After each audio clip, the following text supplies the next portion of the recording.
All right, Entree Architect community, it's 4 p.m. Eastern or thereabouts.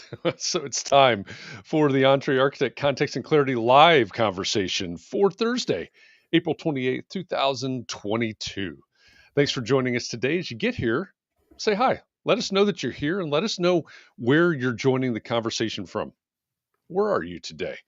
If we've never met before, my name is Jeff. I'm in Indianapolis, and I come here every weekday afternoon at 4 p.m. Eastern for one reason, so that we can find clarity around the things that matter most to you, the architect. It doesn't matter if you're the employee of a firm or you own your own firm. Maybe you've circled a date on the calendar and you've said 2022 is my year and you're on the runway to starting your own thing. Or maybe you have owned your own firm for a year or 10 years or 29 years and you're starting to rethink or reimagine what that firm could or maybe even should be. All of the topics that we cover, one topic every day, they all fall under the broad umbrella of the business of architecture, and they're all the need to know topics for the success of small firm architects just like you. So thanks for joining us. Great to have you here as usual for these Thursday, for these Context and Clarity live conversations. I am joined by Katharine McPhail. Hi, Katharine. Hello, Jeff. It's great How's to be everything here. in the attic? The attic is awesome. Love my new environment here in the. I kind of preferred the basement actually, but I'm getting used to the attic. It's okay. Well, for those of you that are veterans of Context and Clarity, you realize that Katharine has been moving on up. She's moved from Hmm. the basement to the attic, Yeah, and she has a little more sunlight up there, I think. yeah. I won't go into the subtle differences between the two spaces because I'm Okay, not that interested. that's for another show. Yes. Let's see who's with us today. On my screen, first, I see Scott Thrift. Am I correct? Am I looking at that properly? I get this confused, as you No. know.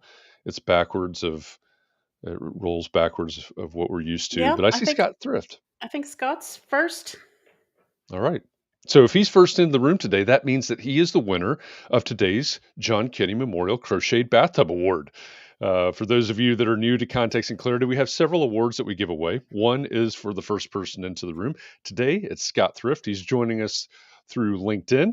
Says it's a blustery day on the Bay. He's in San Francisco. Sarah Lee, welcome back from Salt Lake City. She's over there on Facebook. And Christians in Ithaca, New York on Facebook. Mark R. LePage is listening in on the move today. He says it's good to have you with us, Jonathan. Hey, he spoiled the surprise. Yeah. Spoiler alert, Mark's commenting. He's joining us from on YouTube today. Benita, thanks for the wave from Atlanta. Barry is joining us this evening. He's in Scotland, joining us through LinkedIn as well. He says, absolutely top guest today. Listened to the podcast for years and always wondered how we would approach architecture. All right, we're going to get into that. Brian McCartney, hello, friend, over there in Ohio. Don Duncan, also a friend up in Northwest Indiana. I got to get back up there and see you guys, Don. Glad that you're here today. Jake, welcome back from East Aurora, New York. James Petty from New York City. Past That sounds like guest.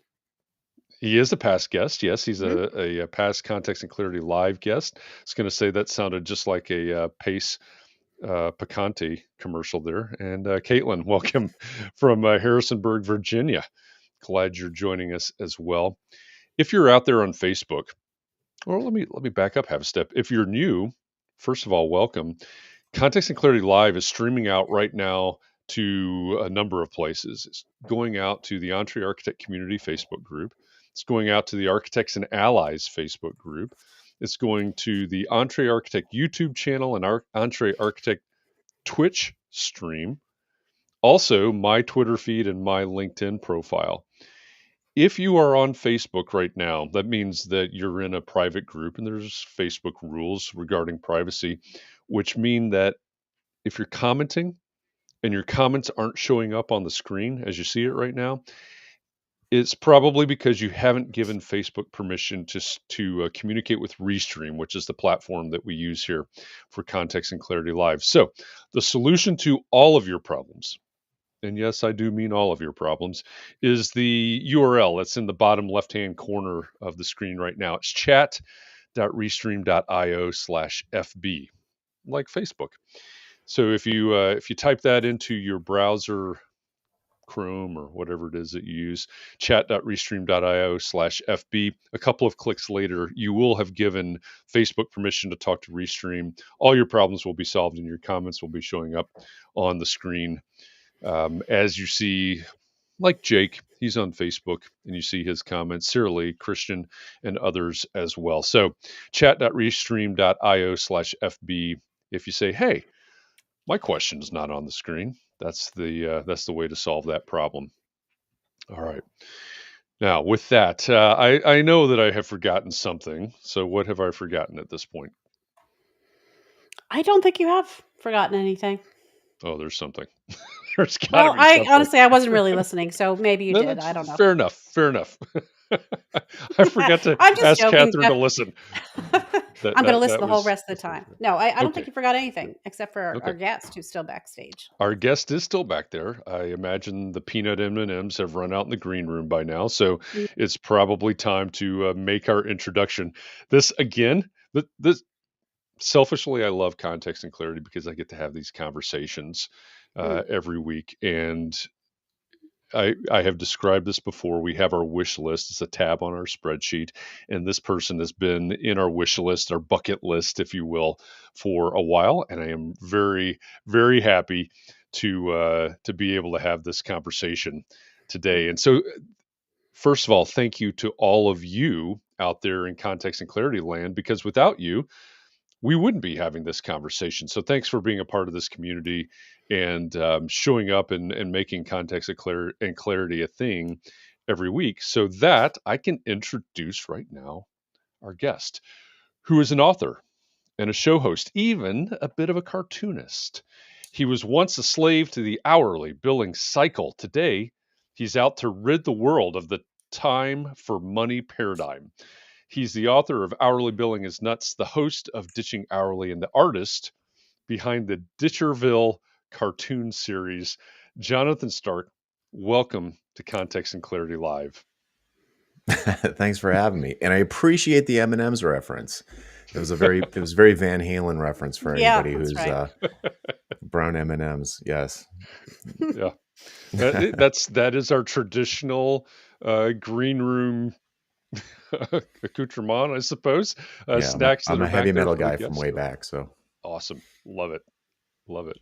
Well, we could talk music trivia all day if you want to. Well, that's what we were Happy talking to. about before you arrived on the scene, Jeff. You missed it. That's awesome. Well, when I'll tell you about it later. you'll have to tell me about it later. And when well, he's already here. Rod Warner is here. He is our resident music trivia aficionado. So bring it on. Here we go. Tempting. Yeah, very tempting. Yeah. It's great to have you. It's great to I think really pull a lot of things together today. Before we went live, Jonathan and Katharine and I were talking, and I threw him in the mix basically with a couple of other people that a lot of you in the context and clarity community are familiar with. Blair Enns being one, author of the Win Without Pitching Manifesto, and Chris Do being another, the founder and well-known host of The Future, Futur, no E.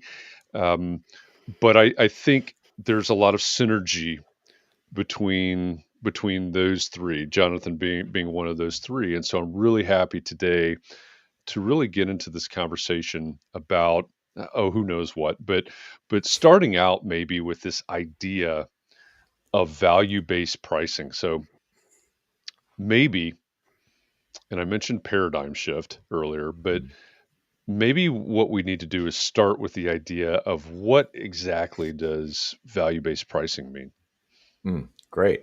Yes. And I have to say, Chris and Blair are absolutely fellow travelers. There's hardly a thing that the three of us disagree on. So I'm happy to be included in that list. What is value pricing? So it's pricing based on value. but right. But those two words, value and pricing, need to be defined. Yeah. You're basing your prices on value, but what does that mean? So value, I like Ron Baker's definition the best, which is it's the maximum amount that a buyer would pay for a thing. It's the maximum amount they would pay. That's the value of something to a buyer. So there's some amount of money that you would spend on a venti Pike Place from Starbucks. There's a maximum amount that you would spend on a Subaru Outback. There's a maximum amount you would spend for a blueprint for a gazebo in your backyard. That is the value to the buyer. If you can guesstimate back of the napkin calculation what the value to the buyer is for your contribution to this thing that they want, then you base a price on it. And that's value pricing. Okay. Yeah, that's really straightforward. And I think so. Again, back to this idea of paradigm, because I think for a lot of folks in our audience, in our community, this is a little bit mind bending. Oh, yeah. Hourly pricing, or trading dollars for hours. Hourly pricing has been the norm in a lot of circles for a long time. Mm-hmm. And to me, there's one thing that you talk about, and as we were talking earlier, Blair Enns talks about this a lot as well. So does Chris. It's this, what I call the scope to success paradigm shift. And I've heard you describe it and others as, hey, a lot of times, a lot of the folks in the audience are going, okay, I've got this prospective client. Here's the project. I'm trying to figure out the scope. I'm trying to figure out how long it's going to take me to put together the deliverables to meet the scope. And, now this thing's rolling downhill. Mm-hmm. But in order to get to that value, you need to do something different, don't you? 100%. Yes.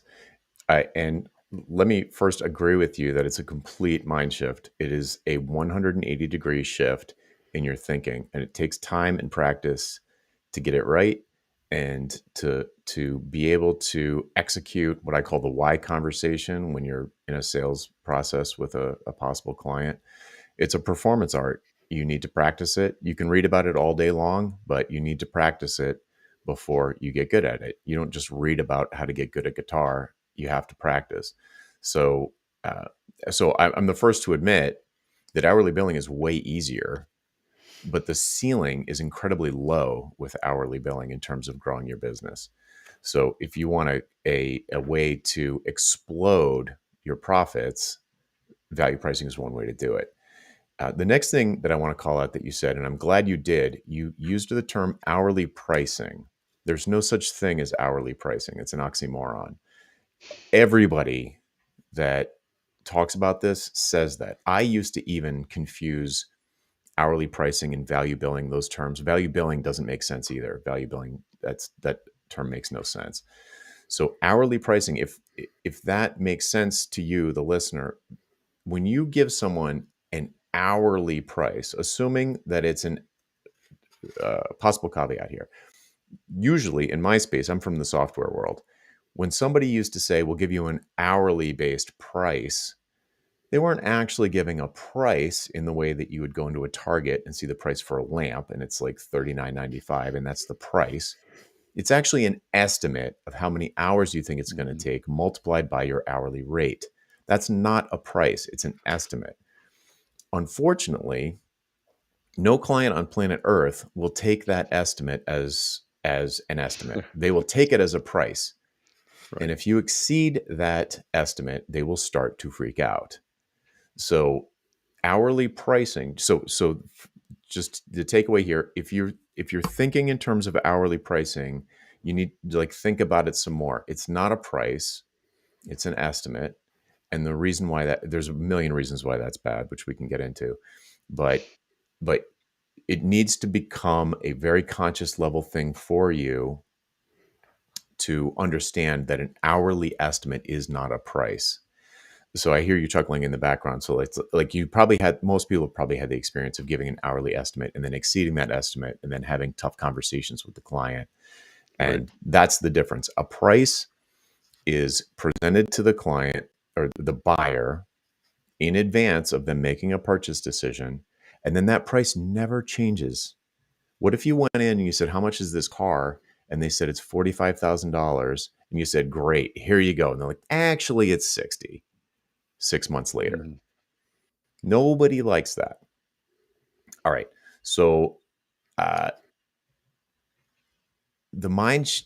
do you uncover the value? How do you uncover the value? Yeah. You have to do it through conversation with the buyer. It's not about convincing them. It's not about selling them. It's not about persuading them. When someone comes along and they say, "Hey, I heard you did great work for Alice. I'm friends with Alice. We've got this project that we'd like to have you bid on," or however they phrase it. And then a lot of times they'll say, "What's your hourly rate?" And you say, "Well, I don't have an hourly rate. Let's jump on a phone call and you can tell me what you're looking for." Yep. And you go into that, I call it a sales interview, because you are there to interview them. You're not there to pitch them or present to them or convince them or persuade them.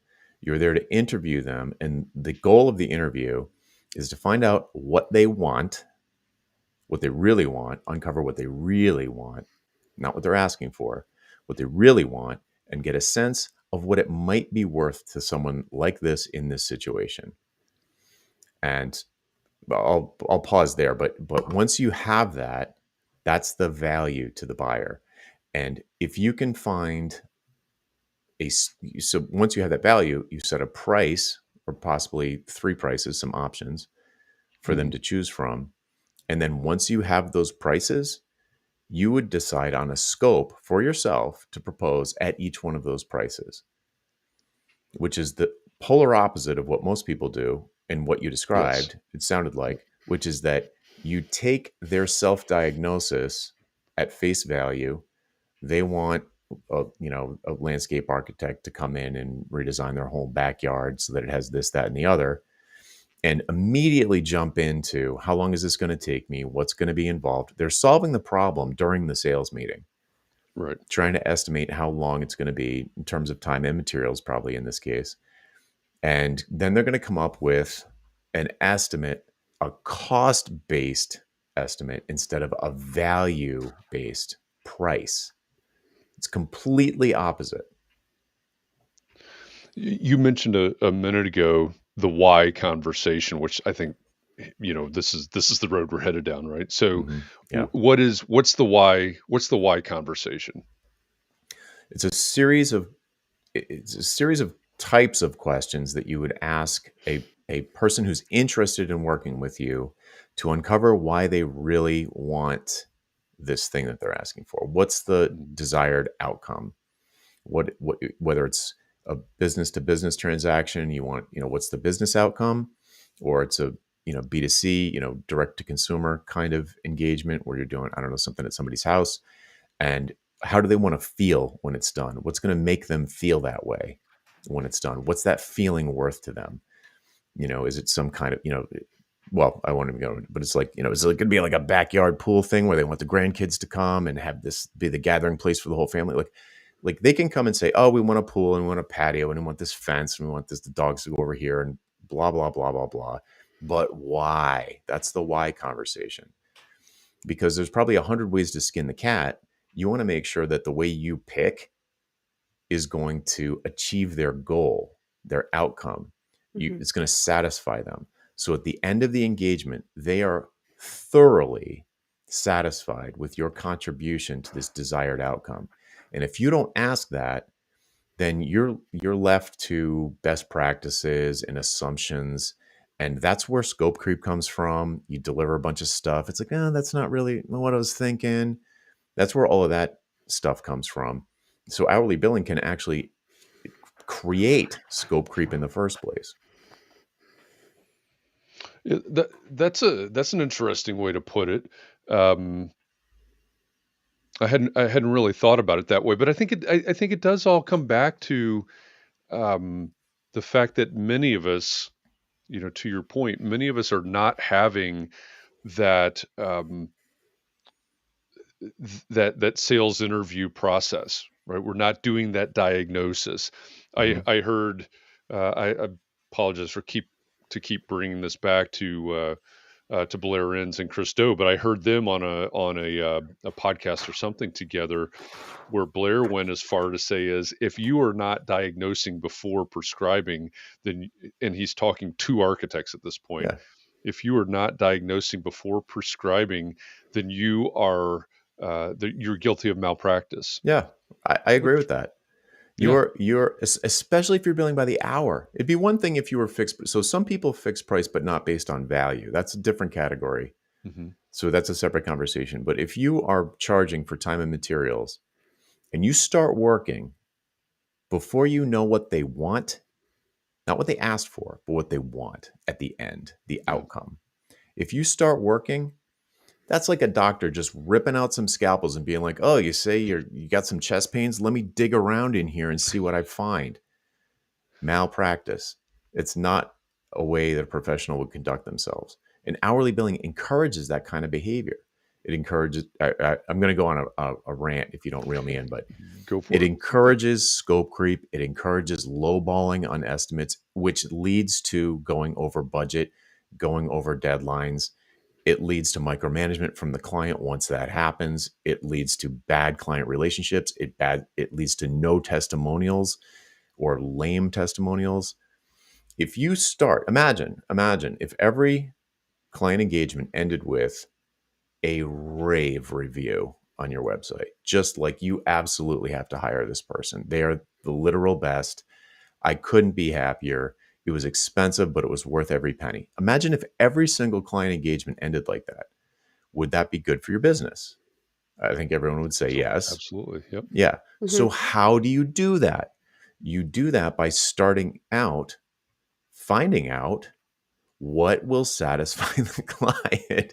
It feels so obvious. I feel like when I say it like that, it's so obvious. It's like, if I want to satisfy the client, maybe the first step should be finding out how, instead of just taking orders from them as if they're the expert when you are, and they don't know what they're talking about. But you know what? They do know what, like, they are qualified to weigh in on in terms of their expertise.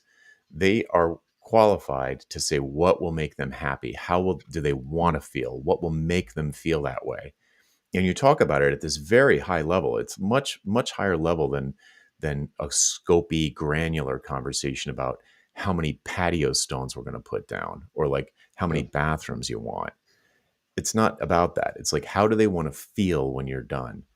And if you are confident that you can deliver that feeling, then you can set a price based on what you think that feeling is worth to them. And then you can do your job without any intervention from the client, or very much less intervention from the client, a lot less. They'll still be collaborative, but it'll still be collaborative, but it's a lot less, do you like this font, or you like that font, or you like this stone, or you like that stone? Yeah.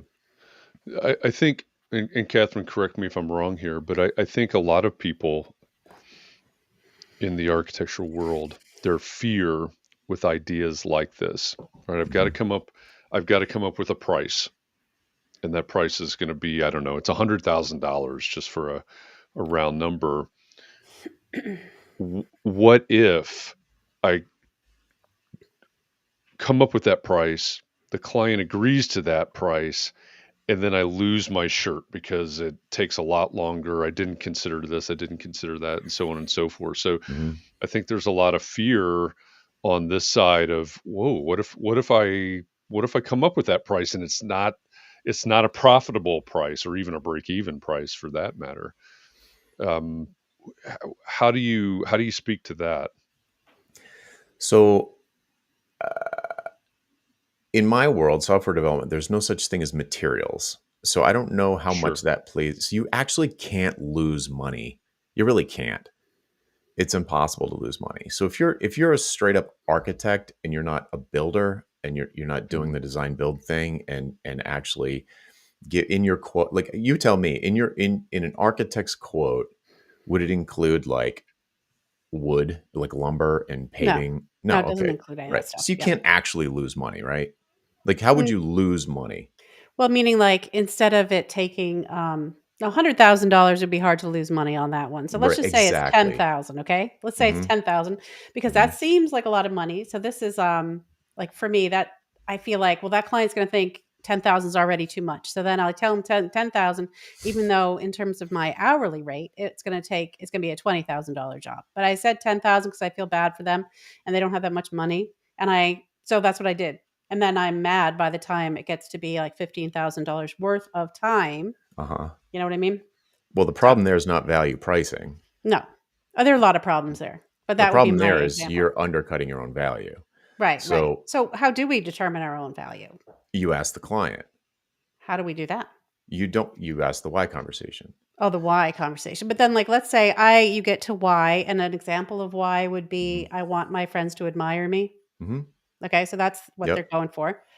So then I would say, well, how do you know they don't admire you now? Am I supposed to answer you? They would have to answer that question, yes.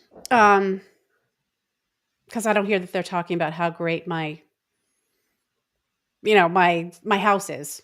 Let's Okay. say they don't. Where would that conversation happen that you would hear them talking about how great your house was? Well, like my friends tell me when I'm at the club what they said about my party, and no one ever says about how great my house is, and they feel kind of sorry for me. Okay. And so if your friends at the club and at parties were talking about how great your house was, then you would love that. I'd feel really good about myself. All right. So then what I would do is I would judge the neighborhood, and I would, or perhaps what the person was wearing, even, because this is a business to consumer. This is a private individual. I'm assuming this is not a business purchase. Right.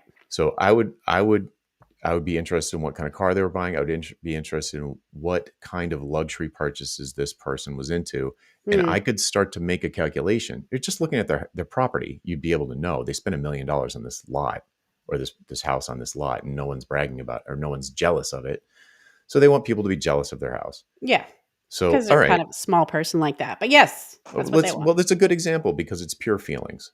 Mm-hmm. So if that's what they want, and you want to work with them, and you're convinced that you can make their neighbors jealous of them, then you need to figure out what it might be worth, just roughly, order of magnitude, to them to be the talk of the town. And if that's worth $100,000, or if it's worth $1 million, if it's Beverly Hills, if this is worth $1 million to that person, you can easily charge $100,000. Because if they believe that you can contribute to that $1 million outcome, that $1 million value of what it's worth to them, they wouldn't even be talking to you if they didn't think you could at least make a 10% contribution to it. Because why would they waste their time talking to someone who couldn't help them? True. So you could instantly set a $100,000 price, and then you'd say, what would I do for this person that would get them closer to this goal of being the talk of the town for $100,000 or for $50,000? Like, break even $50,000. What could I do that I would be fist pumpingly happy? What could I do for $100,000 that would be a no-brainer, slam dunk for me, that would get this person closer to their goals, contribute to that outcome? I don't know. You tell me. It could be curb appeal type stuff. It could be encasing the powder room in stained glass. I don't know. That would be interesting. That would be worthy to talk about. I mean, a stained glass bathroom. Something remarkable, right? Yeah. So you could come up with something for $100,000. What would I gladly do for twice as long as I expect for $100,000? And that becomes your scope. You scope last. You scope after you come up with the value. Then you set some prices. Then you decide what you're going to do. Not in the sales meeting. So you decide later, once you know if there's any value there at all, because there might be none. But if there is some, and especially if there's a lot, you can come up with 3 prices that are a fraction of the value and come up with a scope that you'd gladly do, willingly, happily do for that amount of money. So the first tier would be $100,000 in this case. And then for $220,000, what would I do? I could do a bunch of stuff. If I had that much money, I could do a bunch of stuff. Or for $500,000, what could I do? Whole bunch of stuff. Design the whole landscape art, the background, the yard, the curb appeal, everything. That maybe get the city to rearrange the street, like a light show. Who knows? I don't know. You can get creative. That's the beauty of it. You're not solving the problem in the sales meeting when you really don't have enough information anyway. Yeah. What you really want to do, it doesn't matter how long that sales interview is, you're not going to get all the information you need about the scope. There's always going to be changes down the road. But if you can find out what it's worth to the person, and then you could say, all right, let's say it's only worth $1,000 to the person. They don't really care. It's just a kind of nice to have. And you're like, well, what could I do for $100 for this person? What could I do for $220 for this person? What could I do for $500 for this person? Maybe the first option is a video workshop. Maybe the second option is like some sort of like coaching call. Maybe the third option is, I don't know, something you would do for $500. Like value pricing doesn't automatically mean you're a millionaire. It just means that you're basing your prices on the value to the client. So if the value is really high, you can set your prices really high. If the value is really low, you have to set your prices really low. And if you don't like that, then you need to get clients that have a higher value in the kinds of things that you can help them with. And I think one thing that's really important about what you're saying there that we need to make sure everybody's understanding is, and a minute ago you said scoping last. Taking this idea, okay, the value to them is $100,000 or it's $50,000 or down to $500, and then matching what you can do to that number. And I think, as you said, that happens in reverse a lot. Hey, I have a package that's the builder set. I have the package that's the middle of the road. You get interior elevations of the kitchen, and then I've got the concierge level. We'll do everything, no questions asked, so on and so forth package. And, one is $10,000, the other is $50,000, and the other is $90,000 or something like that. Yeah, those are productized services, and that's another approach. Yeah. It's a different approach, and it's a valid approach, but it's not value pricing. Yeah. Well, and one of the things, and Ed has a comment here, and it's probably too long to put on the screen, so I'm just going to try to summarize it. But basically, he's saying practice of architecture is very production intense. So someone hires Ed to design their home or renovate their home.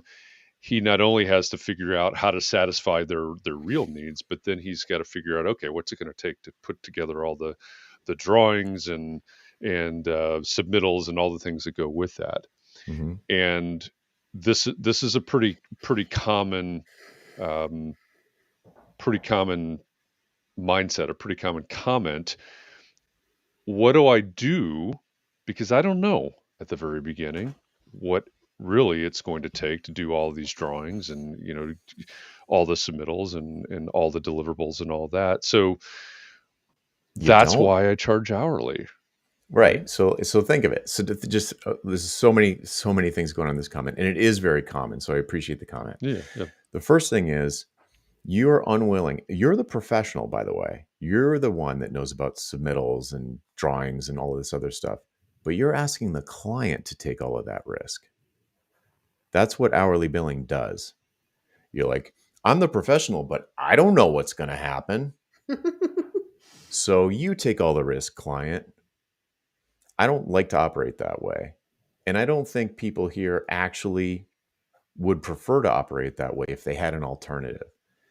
So the alternative is if you stop billing for your time and you start to take that risk on, you start getting really good at finding out and predicting how long it's going to take you to do that drawing or do those submittals. You start to think about that stuff because now it's money you're losing. So instead of putting that risk on your poor client who couldn't possibly know any of that stuff, then you take it on and you start to optimize around it. Maybe you start to focus down on a particular type of project where every single time you're going to go to this person at the city hall and it's going to take them 2 weeks to do this thing and they're going to reject it twice and then you're going to finally get it through. And you just know what your costs are. Because this comment is about not knowing what your costs are. So on the one hand, I'll challenge you to be the professional and figure out what your costs are. I know you're not going to know exactly, but if you set your prices such that you don't have razor thin margins, you're not going to care if it takes 2 revisions or 3 revisions with City Hall. It's not that big a deal. So if somebody, some country club person in Beverly Hills, if it's worth $1 million to them to be the talk of the town, then you can charge $100,000 to do a stained glass powder room design. And they'll be like, yes, this is it. I trust you. This is a credible claim. This will get me closer to my goal. Every party I have over here is going to be 100 celebrities on Instagram talking about this powder room. That's what I want. I'm trying to imagine that powder room. It's from a real example. I've seen a stained glass powder room. Have you? It's I'm going to have to look that up later. Is it? Wow. Yeah, I'm not that creative.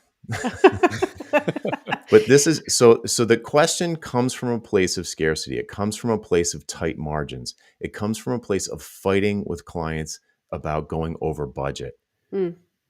If you flip the mindset, and I know I started out saying it's hard, it takes time, you got to practice it. But if you flip it around and you figure out the value, whatever that number is, from 1,000 to 1,000,000 to 100 million, and then you set prices that are a small fraction, 10%, 22%, 50% of that number, and you give them options to choose from, and you pick a scope inside of each one of those budgets that you would gladly do for that amount of money, then it's not going to matter if it takes you a couple extra revisions. It's not about measuring this stuff down to the penny. When you don't have tight margins, you don't have to measure it down to the penny. I think you're exactly right. I mean, I think that scarcity mindset drives a lot of this. It's the fear of, and you're right? Especially if it's a sole practitioner. Sure, it happens all the time. That's in the audience. It's just your time, right? I'm going to put that in quotes. It's just your time. Right. You can't actually lose money if someone is paying an invoice. Right. You make less. Sure. Yeah. It's that comparison. Oh, wow. I just ended up working for $10 an hour rather than $200 an hour, which is what I want my hourly rate to actually be. Yeah. It's suboptimal, but you didn't lose money. So if you had an employee that was doing all the work for you, yes, you could technically lose money. If materials were involved, yes, you could technically lose money. And in the big picture, I mean, I did value pricing as a noob, not knowing what I was doing when I first started my solo software design agency, but still is like a lot of architectural concepts there. And lots of unknowns, lots of uncertainty. It took me a long time to stop thinking about scope in the sales interview. Long time.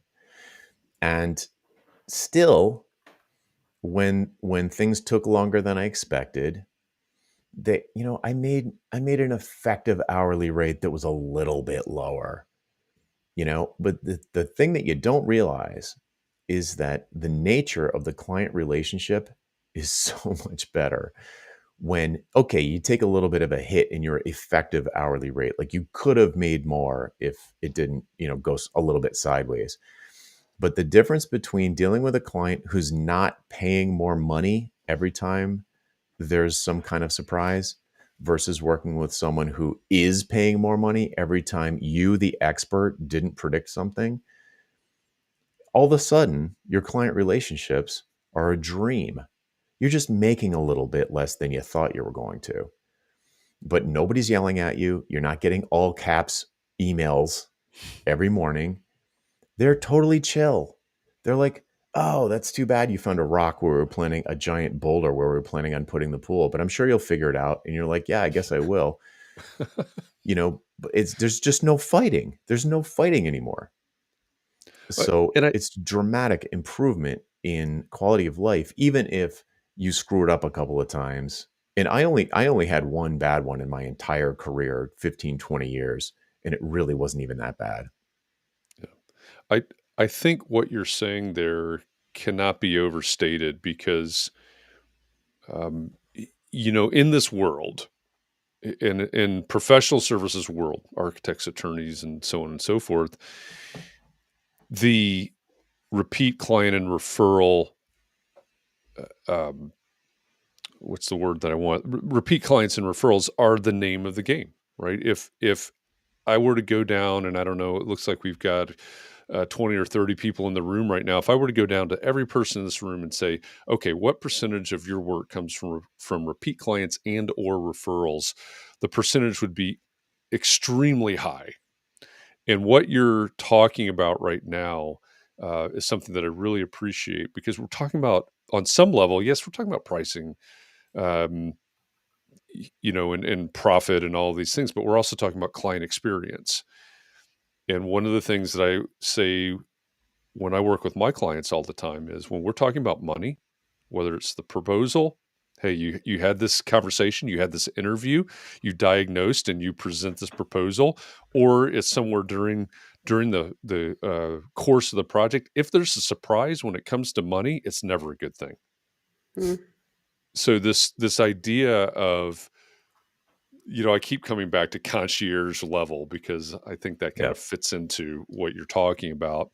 But this idea of, hey, I'm going to take care of it, forces you to get better at coming up with those numbers, right? But to your point, the dividends, you're mentioning the testimonials. Right. Earlier. You're Yeah, that's 100% true. right. If you're Katharine, if your website was filled with 30 testimonials, raving testimonials, like he's talking about, all of a sudden you've blown up that repeat and referral process. I can see Oh that. my And gosh. then, Yeah. but you're right. I mean, I do charge hourly now, as we mentioned, but I want to show, I'll get back to that because I want to show James's question, which says, you're right, Jonathan. I just say the one unknown for us with each client is exactly how much handholding they require. Some clients are on the phone 3 hours per week and some 10 hours per week. But you would say, I'm going to guess you would say something like, so hold their hand, right? Right. So there's two ways to look at it. There's two things that pop into my mind there. One is if you tack a zero onto the amount of money that you're expecting to charge them, you're not going to care if you're holding their hand 10 hours a week. That's the first thing. The second thing is you don't have to work with every lead you get. You can reject people. And this is a scarcity mindset thing. If you only get a couple of leads a year, you're going to be trying really hard to close them because you don't know how you're going to keep Cheerios in the bowl next month. So if you're desperate all the time for every lead, that's a separate problem. And that's going to cause you to do things that are not good for your business, or at least encourage you to. But if you're not desperate and you recognize that no is an option, this is not going to be a good fit because you detect that the person is needy, then you just won't work with them. You just hand them off to someone who has a better bedside manner or prefers that kind of consultative engagement. And guess what? If you have someone that is needier than you like in a project, your spider sense starts to get really good in those sales interviews about what the telltale signs were. And you start to pay attention to that stuff. Instead of what you would normally do on an hourly basis is you'd take out the baseball bat and you'd hit them with it. Every time you want to talk to me, $100 an hour, $100 an hour. Stop talking to me. Right? It doesn't even work. And it doesn't work. Probably because you are so underpriced that they don't care about the hourly rate. So, yeah. So it's not to me, it's not a credible argument but I recognize that this is the thinking. I recognize this is the thinking. This is the hourly thinking at work is like, how do I control scope? Well, I'll just hit them with the hourly baseball bat. It's like, no. That image is too funny. You keep them focused. Keep them focused on the outcome that they want. Keep them focused on being the talk of the town or creating a gathering space for the entire city that is beloved and gets your name in lights. Like whatever the thing is that they are trying to achieve, when they want to be on the phone with you 20 hours a week, you say to them, how is this helping the project? Because I'm not going to take any more of these phone calls because it's just taking me away from the project. I like that. If you need to talk to someone, talk to your spouse, talk to your friends, talk to your therapist. You don't need to talk to me about this. And if you have if you have a needy client, I promise you, you will look back after that engagement and you will say, I should have known. These were the red flags. This person sent me a 4,000 word email at the beginning. And in the future, if I get a 4,000 word email from someone, I'm just not going to take them. Yeah. And you get pickier and pickier and pickier about who you work with. And you'll start to find that is a virtuous cycle because you get people that are like each other that hire you for stuff that you're increasingly good at, and you can start hitting home runs like crazy. The same bat. Rod wants to know if Different it's bat. different bat. Using the bat differently, I guess. He wants to know if it's a wooden or aluminum hourly bat. I was thinking it was aluminum. I picture Louisville Slugger. I'm old school. Yeah. But the aluminum one would make a great noise. Yeah. Ding. It would. Ding. Or just a wiffle bat if you don't want him to do too much harm, just make a point. I like that. That'll sting a lot. Yeah. Yeah. Yeah. So what happens in an arena, in a competitive arena, right? So ultimately, right? Hey, we've set up, as you said, we've set up this virtuous cycle. Yep. So that we have started to attract our ideal clients. And these are the people that are coming to us, and these are the people that we're having the success conversations with, and these are the people that we're diagnosing, and then we're presenting a value-based price to these people. But in reality, for many of us, a lot of people are coming and they say, hey, we're talking to you, and we're talking to firm ABC, and we're talking to firm PDQ. Take my hat out of the ring. Okay. No thanks. What if I need the work? Or That's what if I haven't gotten to that point? That's a different problem. Different podcast. Yeah. I mean, we can talk about it, but if they're talking to anyone else, your marketing game's not on point yet. You need to get positioned. So I would 100% agree with that. Yes. The problem is you're probably attracting price buyers who are not discriminating. They don't know what they're doing. They're Googling for architect for gazebo or whatever. And they see no meaningful difference between anybody except for maybe the quality of how fancy their website is. But the main thing is they're gonna judge everybody based on price. And you want to be the most expensive one. So if somebody came to you and said, oh, we're looking at these 3 firms, I could be like, oh, well, we're going to be the most expensive one. So we'll just take our hat out of the ring. And if the person is the right kind of client, they're going to say like, oh, really? You're the most expensive? Because they might be the kind of person who typically buys the most expensive. So you could be like, we just don't compete on price. Like we don't even, it's not, if you're looking for a cheap architect, you can find 100 of them, just Google for it and you'll have plenty of people to talk to. You'll be talking to people for 6 months. If you want the best and then you have to insert credible claim. What's the credible claim? If you want the best at stained glass powder rooms in Beverly Hills, there's no other option. Yeah.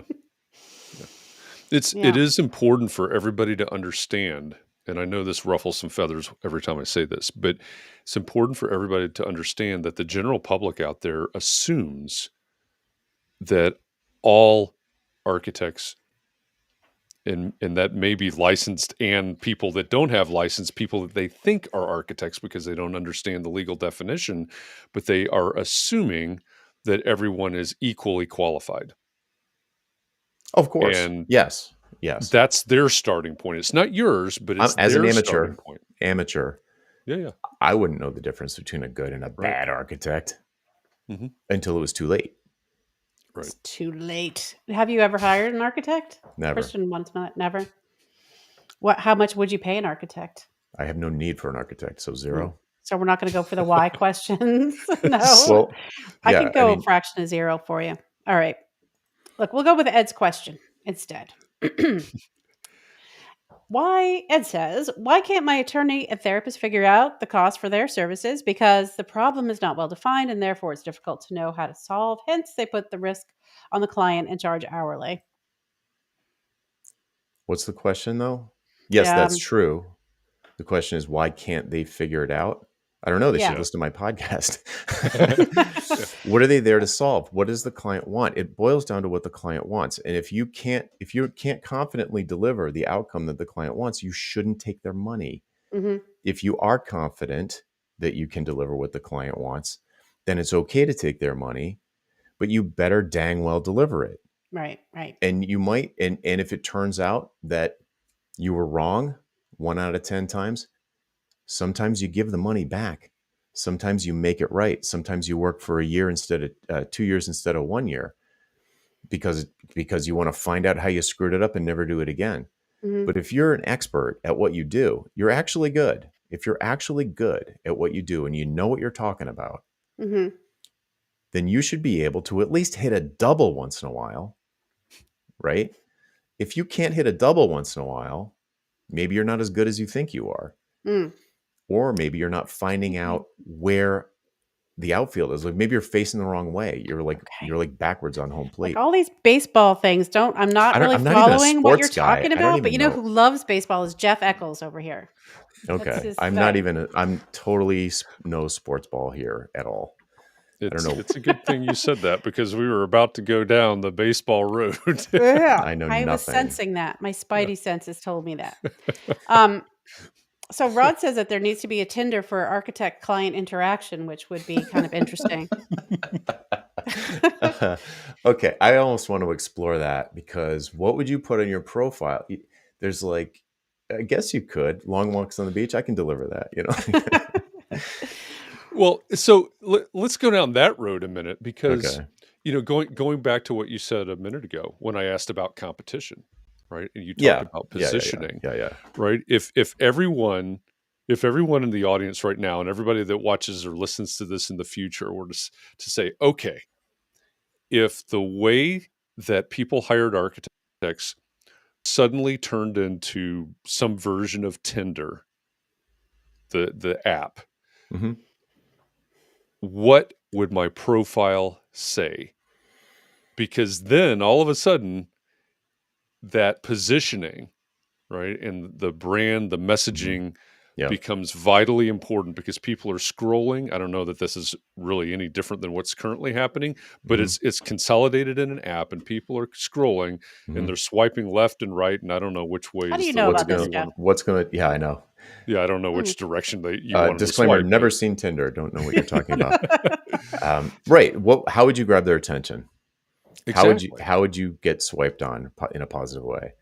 The answer is you would say something in that profile at the very top that they think is a secret thought that only they know about. Mm. If you want to be the talk of the town, swipe right.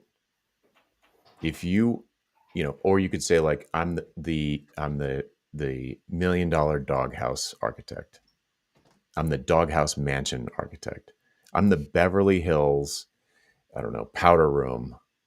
I'm the go-to for Beverly Hills powder rooms. Yep. You'd have to do something so incredibly specific and touch on something that when, you know, 0.0001% of the population is going to resonate with. But that 0.0001% of the population is probably 100,000 people, and you can maybe service 10 in an entire year. So if you can find that private, what they think is a private thought, and you do a cold read on them, it's like, you want people bragging about you at the club pool. I know you do. It's like, oh yeah. I mean, I thought that was a secret, but that's true, right? Yeah. So it's a very crass example that we're using, but at the end of the day, it does boil down to a feeling. Like, well, how do you want to feel? So an example I use a lot of times is like, I have a landscaper. I don't care how much it costs per hour. I will pay $300 a month to not be embarrassed next to my neighbors, right? Like, I don't need to have the best yard in the neighborhood. I just don't want it to be embarrassing. And I'll pay $300 a month all day long to not be embarrassed by my front yard. But they insist on sending me an invoice for some number of hours that were spent in this much fertilizer and blah, blah, blah. And it's basically $300 to $350 every month. And it's annoying because I can't put it on auto pay because it's always slightly different. But I don't care if it took them, if they drove by and waved a magic wand as they passed and it made my yard not be embarrassing, that would be good enough for me. And that's worth a certain amount to me. It is worth a different amount probably to my neighbors. It is worth a different amount to you. It's worth a different amount to every single listener on here. Some people don't care. Some people would rather do it themselves. There's all these different, even though the landscape person could do the exact same thing every time for every client, it's worth a different amount to different people.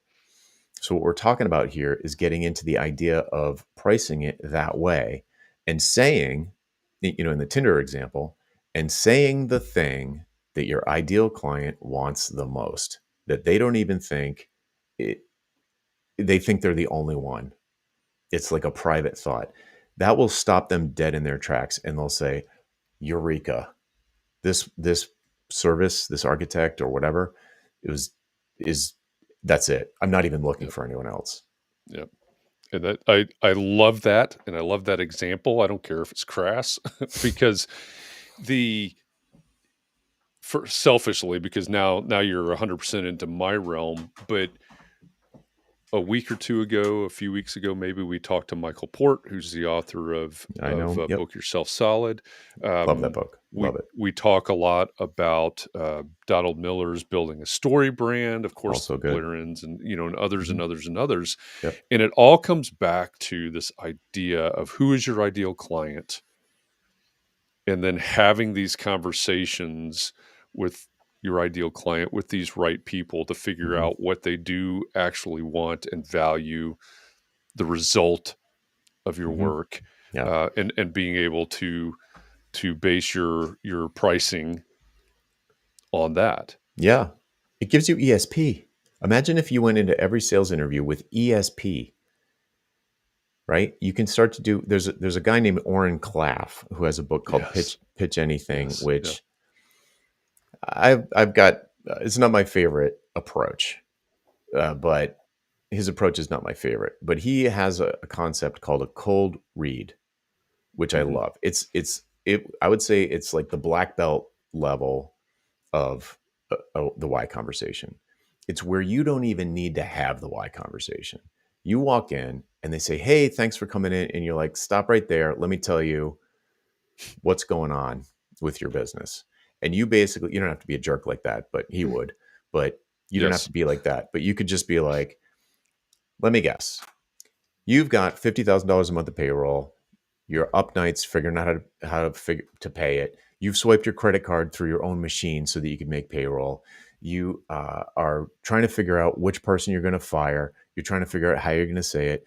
You're not getting enough clients." And he just dresses you down and explains everything that's going wrong with your business. And you're just like the kid in the room, like at the kids' table at Thanksgiving, being lectured by an adult. And you don't have to approach it in that kind of an obnoxious way that he does. But if you can do a cold read, let me switch it around. You can't do a cold read if you don't have a really, really focused target market. If you have a really, really focused target market, you can do a cold read, which is even better than the why conversation, because then you don't have to put in the effort. They don't have to have this. It's some emotional labor to uncovering the real. Someone's not going to want to say, "I want to be the talk of the town at the club." So for you to uncover that from them, it's not fun. It's not always a fun process. But if you can just come in and be like, and just read the person, because you're used to working with the type, then everybody's different, but still there are certain things that are common. Yeah. And you're just great at that. You can start creating productized services. You can create products that sell while you're sleeping to serve this target market. You have so much latitude in terms of diversity and different revenue streams. If you get really, it's weird because you get really focused, but then it opens up a whole new universe of possibilities for you, even though you got more focused.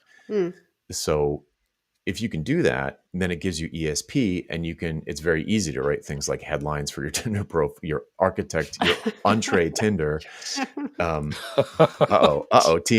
TM. Entree Tinder or whatever, Somebody's searching the URL right now. I guarantee that's available. So it just makes everything so much easier. But people fight about like, "Oh, I don't want to niche down. I'll get bored. There won't be enough clients. I won't be able to make enough money. I'm only getting 10 leads a year now. If I niche down to this tiny thing, I'll only get one." All of that stuff is fear-based myth. Yeah. But I'm happy to talk about that. I can go as long as you want, but I know we're getting to time. We're almost there. But to your point, and for some of us, the ESP idea, may seem a little tongue in cheek or a little bit out there or whatever. But think of it this way: if you actually have a defined ideal client, and you know those ideal clients better than all the other architects in your town or your city or whatever, who wins? You Right. win. And so I'll give two quick examples. There's someone that I've worked with in the past that prefers to do all of their projects within walking distance of their office, a specific project type in a very, very specific and small geography. They know those people better than anybody else does because of that focus. And there's someone else that I've worked with in the past that has a very specific project type, and it's a business to business, it's a commercial type project, and they only work with certain types of owners of certain type establishments in two sister cities, I guess, if you say it. They know those people, those owners, better than anybody else does. That equals ESP. Right. Think of it like this, flip it around. What if you, dear listener, was looking for a CPA and you came across someone or was referred to you that only works with small firm entrepreneurial architects? And then Exactly. you got on a phone call with them and they told you everything about your business without you saying a thing. Yep. Wouldn't that be persuasive? Of course it would be. So You know, do you tell them? Do you tell them, or do you just know? Meaning, like, you know what they're like and what their motivation is, or do you tell them what their motivation is so that they know that you know them? so then that comes in well on your. It depends. That's on your website. I would pull out. I call them heck yeah headlines. So it's like if you know who you're talking to, you understand them in a deep way. Could be demographic, like you described. People in a particular region. Could be psychographic, like environmentalists. It could be. There could be a lot of different ways that you would segment your ideal buyer.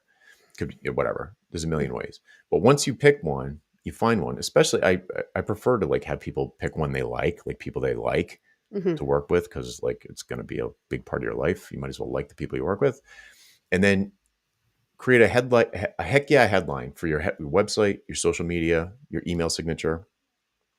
That's like something that would say heck yeah to, like, or they just like slap their head like, oh my God, yes, right? They just say yes. And the question would be something like, aren't you sick of, or wouldn't it be amazing if, wouldn't you sleep better at night if?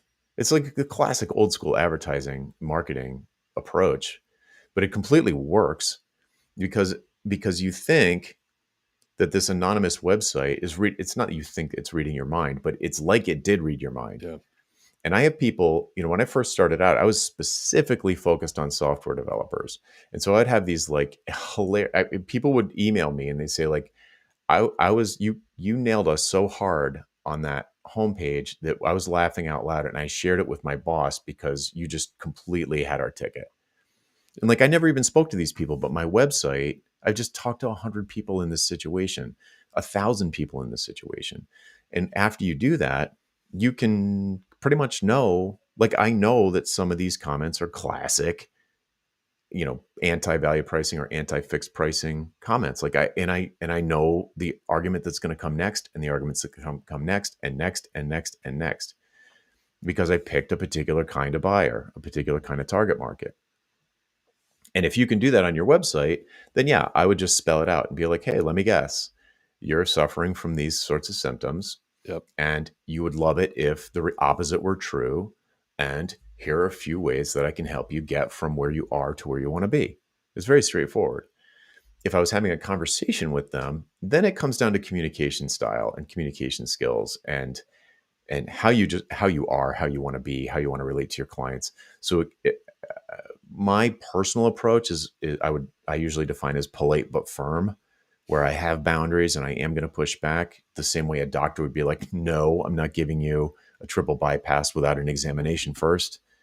Like I will say no to clients. I will reject clients, but I'm polite about it. I try to be funny and friendly. So your personal style can come into play here, but you want to let them know, or at least save them the time. You don't want to drag them through a why conversation if they're like, like, can I just make a prediction? Like, your payroll is $40,000 a month and you're suffering from this and da da da da da da da.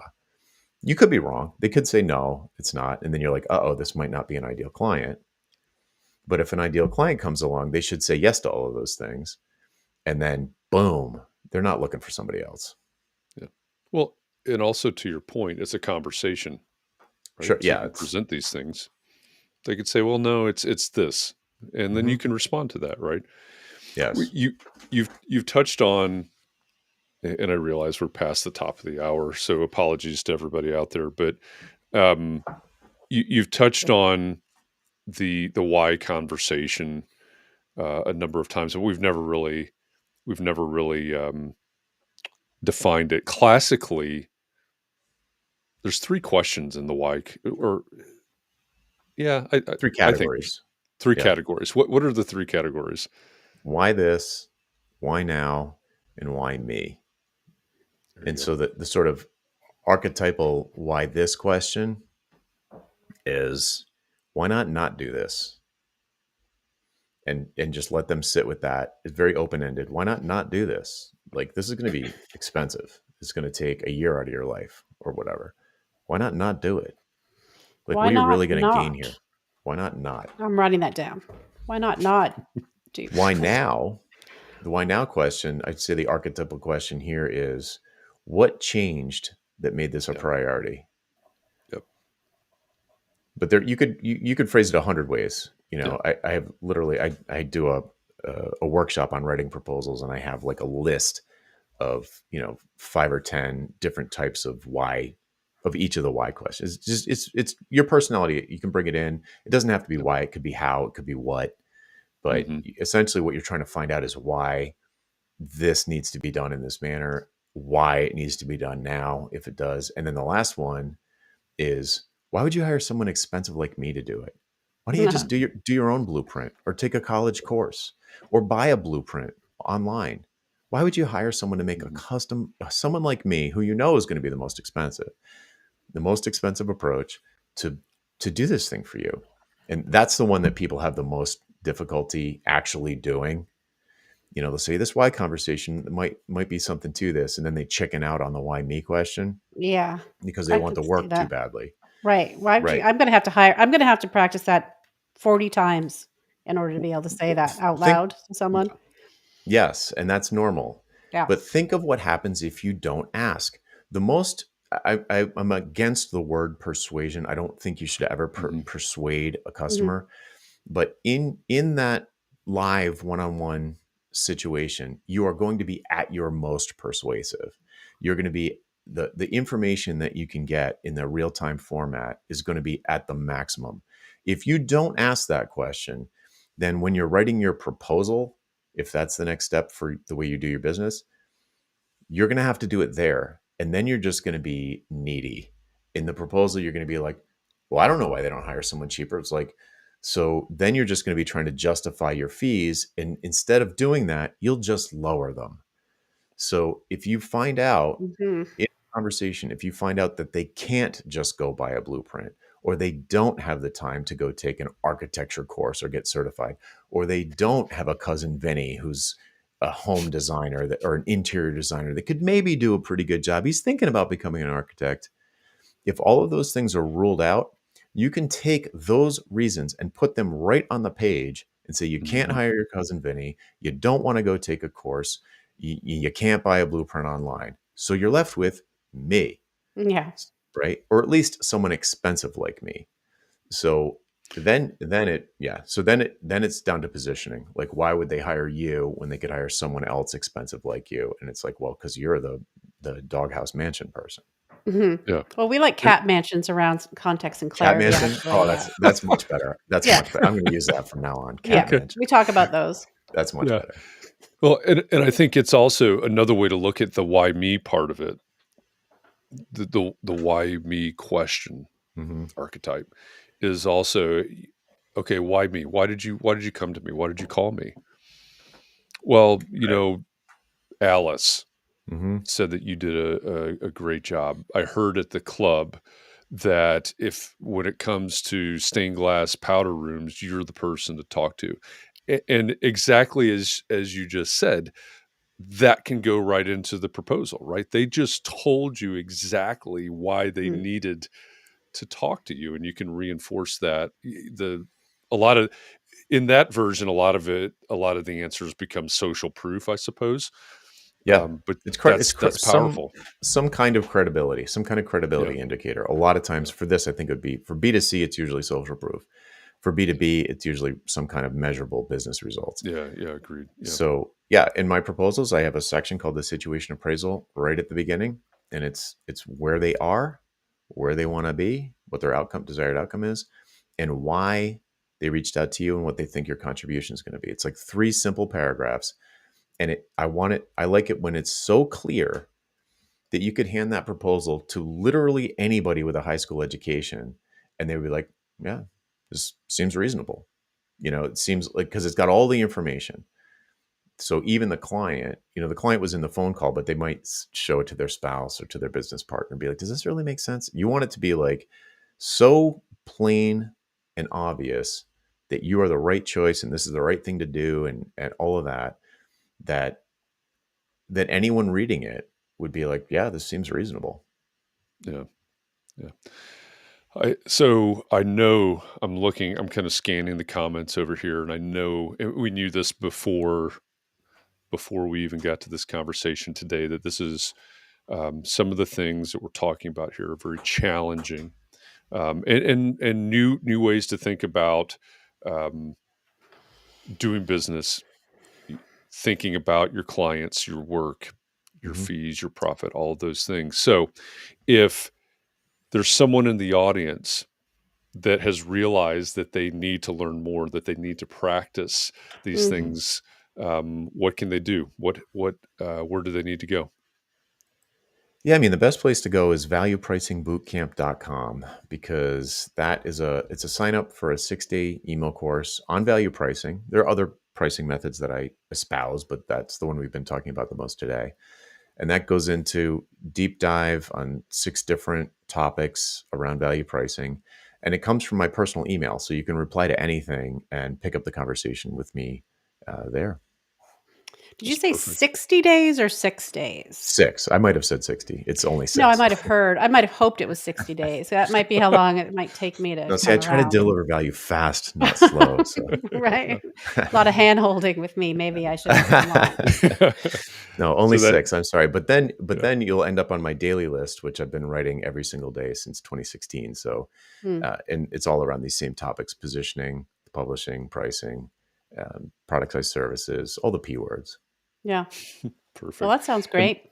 Yep. That URL is in the bottom left of your screen right now, valuepricingbootcamp.com, if you'd like to sign up for that. So that's for anybody that's out there, you can, and I've seen a lot of comments, hey, I need to rewatch this. I need to re-listen to this. You're making me think differently. Valuepricingbootcamp.com, sign up. Do the boot camp, get on the email list. It looks to me from the comments like that's a place that you're placing value. I've got that really uncomfortable feeling that comes when I know I have to change something. So a lot of people that talk about value pricing talk about it in a me kind of like get rich, get more, charge more. But to me, the beauty of value pricing is that it's customer satisfaction first. Like, that is the beauty of it.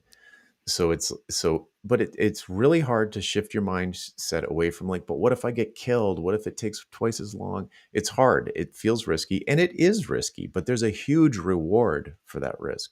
So I encourage people to at least give it some thought, have an open mind, explore it, maybe try it on a really small project, get on the list, ask me questions. I'm happy to answer. Awesome. Well, and that's one of the things that I really appreciate about your specific approach to this, because you're looking at it in that client experience first. And I think that, as you sort of alluded to, I think that's the missing link in a lot of these conversations. Definitely. I've never heard it that way before. Yeah. That was my big epiphany started with, I cannot satisfy clients with hourly billing. It's like, it's fundamentally opposed to me delivering customer satisfaction, which I couldn't deal with. Also, that image of the bat, that'll keep me from proposing hourly anymore, just whacking them, because I have felt like maybe it's time to bring out the bat. Oh, you want to have Have another meeting. Yeah, let's have another meeting. Yeah, let's have another one. That'll be $450. So yeah, just hand it over. I'm just saying, I've got a lot of bats around this house. Yeah, I bet you do. I don't may have a start bat. mailing them out to members of the community. Should That's get a one and good put it one. next to my desk. So the hourly bat. That's a good merch. There's some merch for you. right. Yeah. So Mark Wainwright says that there's so much wisdom in the world, like Jonathan and Rochelle Moulton and many others, that just need a little bit of translation for the AEC professional. If those architects and engineers can do that, it is gold. So there you go. That's the idea. Yeah. And this is, thanks for that. To everybody out there in the audience, I mean, my evil plan is often to bring in guests from outside of the AEC world, because there is, as Mark said, there's a lot of wisdom out there.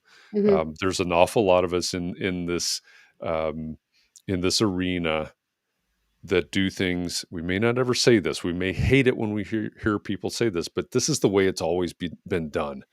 Mm-hmm. There are a lot of really great ideas, a lot of wisdom out there, as Mark said. And I love bringing in people like Jonathan and others who are not originally from this world. You may have to make a leap.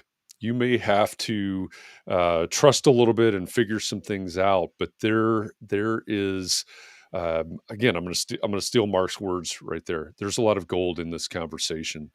So, Yep. Jonathan, thank you for sharing this gold with us. And to everybody out there, I hope that there's something that you've heard today, even if it is to go to valuepricingbootcamp.com and sign up and do the 6-day boot camp, and do it over 10 times. So you get a 60-day boot camp. The emails are yours to keep. They're yours to keep. That's my encouragement to everybody. Think about this. See if there's a way that you can implement what we've been talking about here today. Again, I say it all the time. Thank you to all of you out there for making this a thing, because this is a conversation I've really wanted to have and I've been looking forward to, and I've loved every minute of it. So, Jonathan, thank you for being here with us and being a part of this conversation. My pleasure. I appreciate it. Anytime. Love to spread the word. Anybody that's helping spread the word. I'm on a mission. Love it. We love the missions. Looking forward to next week, because we're going to do this all over again next week. Next Thursday for Context and Clarity Live, we will have Gloria Cloder, who many of you are familiar with. She is the award-winning architect behind Glow Architecture. I think I got that right. Glow Architects. And she's also an advocate for women and foreign architects. So who knows where this conversation will go next week. As usual, Saturday morning, I will post about it. I'll say, hey, we're going to talk to Gloria next week. What do you want to talk about? Your comments will help me shape all of the topics for next week leading up to our conversation with Gloria. Now, tomorrow is the last Friday in April, which means it's time for our Context and Clarity Book Club discussion. Mm-hmm. Tomorrow we will discuss The 7 Habits of Highly Effective People by Stephen Covey. So make sure you join us for that conversation. And then one final reminder, because we're almost to the end of April. November 1st through 3rd, we will have our first ever Entre Architect Community annual meeting down in Austin, Texas. I will be there. Katharine will be there. Mark LePage will be there. Many of you will be there. I want to meet all of you. Some of you have met in person. Many of you I have not.